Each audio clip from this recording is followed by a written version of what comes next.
हाल ही में आपके सामने जो चुनाव लड़े थे भाजपा से इस विधानसभा क्षेत्र से, उन्होंने आप पर एक टिप्पणी करी है कि हम आपके बारे में जानते हैं, आपका कहाँ क्या कनेक्शन है, आपके कौन रिश्तेदार है, उसको लेकर आप क्या कहना चाहेंगे?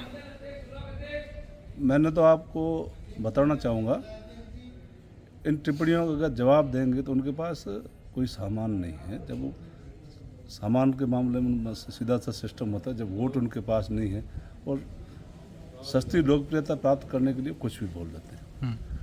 आजकल देश के ये अंदर सिस्टम बन गया है, कई लोग ऐसे हैं जो मुंह में आए वो बक देते हैं। ऐसे बकवास करने वालों का अगर हम जवाब देना शुरू कर देंगे तो कितने लोगों को वो जवाब देंगे। मैं कोई बाई चांस इंडियन नहीं हूँ, बाई चॉइस इंडियन हूँ। मेरे परिवार के लोग, मेरे पैतृक लोग, मेरे जो दादा परदादा लोग वो यहाँ इंडिया के रहने वाले हैं। और पाकिस्तान से क्या संबंध है, उनके खुद के भी रिश्तेदारियाँ हैं, हमारी भी रिश्तेदारी है। सीमावर्ती क्षेत्र में ऐसा एक भी परिवार नहीं है जिसकी रिश्तेदारी पाकिस्तान में नहीं। बहुत से लोग जाते हैं, धार्मिक स्थल कईयों के वहाँ हिंदू धर्म के भी धार्मिक स्थल है, मुस्लिम के भी है, सब लोग जाते हैं। पाकिस्तान जाना कोई वैध वीज़ा से जाते हैं, यहाँ से सीधी बॉर्डर पार करके कोई गए नहीं है। दूसरी बात उन्होंने कही थी, आपने नहीं पूछा सवाल, मैं सीधे कहता हूँ, मंदिर सोचे चंदा लेकर लड़ते।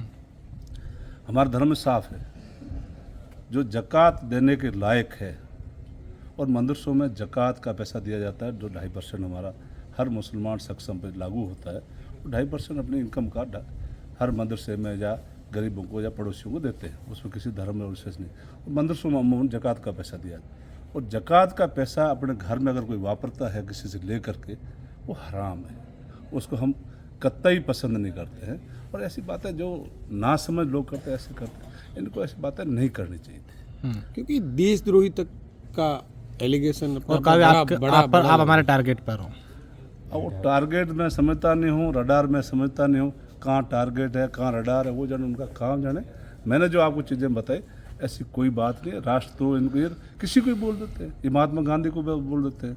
महात्मा गांधी से बड़ा कोई आदमी देश राष्ट्रपिता है, उसके बारे में ये लोग क्या बोलते हैं? इनकी विचारधारा ये कुछ भी बोले। मैंने पहले कहा, ऐसे लोगों का अगर जवाब देना आप शुरू कर देंगे, वो एक थोड़ा ही बोला, दूसरे लोगों में नाम नहीं लेना चाहता हूँ, उसके बाद में कई लोग बोलने शुरू हो गए थे। हर बात का जवाब देना उचित नहीं है। वो कह रहे कि उन्होंने जो है सभ्य भाषा में नहीं बोले, तू तड़ाके से हमसे बात करी। उस मामले में बताना चाहता हूँ, कोई आदमी अगर बड़ा हो जाए, आप मेरे साथी प्रेमदान जी मेरे साथ खड़े हैं, स्वरूप सिंह जी और हम 9वीं और 10वीं में एक क्लास में पढ़े। जब एक क्लास में पढ़ने वाले लोग आपस में हाँ जी जी जी ऐसे करते हैं, आज से पहले मैं तो नहीं सुना। मैंने तो उनको कहा कि वो मेरे समकक्ष हैं और मेरे साथ पढ़े आदमी हैं। और दूसरा, हम ढाटी लोग हैं और ढाटी भाषा में अल्लाह को भी तू बोलते हैं भाई। वो कोई बड़ा आदमी अल्लाह से बड़ा नहीं है, किसी चीज़ से बड़ा नहीं है। उनको अगर कोई बुरा लगा है तो वो उनकी सोच है। वो खुद, मैंने उसी टाइम कहा था, वो अपने आप को बहुत बड़ा आदमी मानता है लेकिन है नहीं।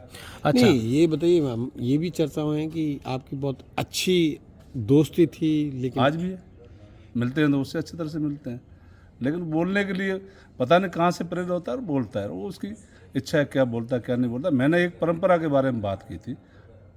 परंपरा बाड़मेर में आज तक जितने राजनीतिक लोग थे, बिरचंद जी से लेकर के, अब्दुल हादी से लेकर के, गंगाराम जी से लेकर, हरी सिंह जी से लेकर, रावत उमेश सिंह जी से लेकर के, बहुत से लोग चुनाव लड़े। अभी जो वर्तमान में भी कई लोग हैं, अमीन खान जी है, मानवेंद्र सिंह जी है, पद्माराम जी है, हरीश जी है।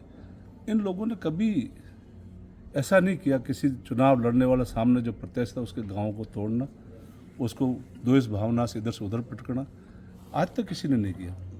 इन लोगों ने जो राजनीति में उनको या तो समझ नहीं है या उनको कुंठा है, कहीं ना कहीं कुंठित है वो, इसलिए वो कुछ न कुछ बोलते थे। अध्यक्ष जी, हाल ही में आपके जिलाध्यक्ष जो नए बने हैं लक्ष्मण गोदारा जी, उन्होंने एक कार्यक्रम में बयान दिया था कि आने वाले जब चुनाव होंगे तो फतेह खान और अमीन खान एक साथ चुनाव लड़ेंगे। तो इसकी कवायद आपने शुरू कर दी है क्या? कुछ अभी एक साथ है, कब अलग? हाँ, वो भी कांग्रेस पार्टी में, मैं भी कांग्रेस पार्टी में हूँ, और कांग्रेस पार्टी हम मिल करके उम्मीदवार खड़े करेंगे, चुनाव लड़ेंगे, इसमें कोई दो राय नहीं। धन्यवाद।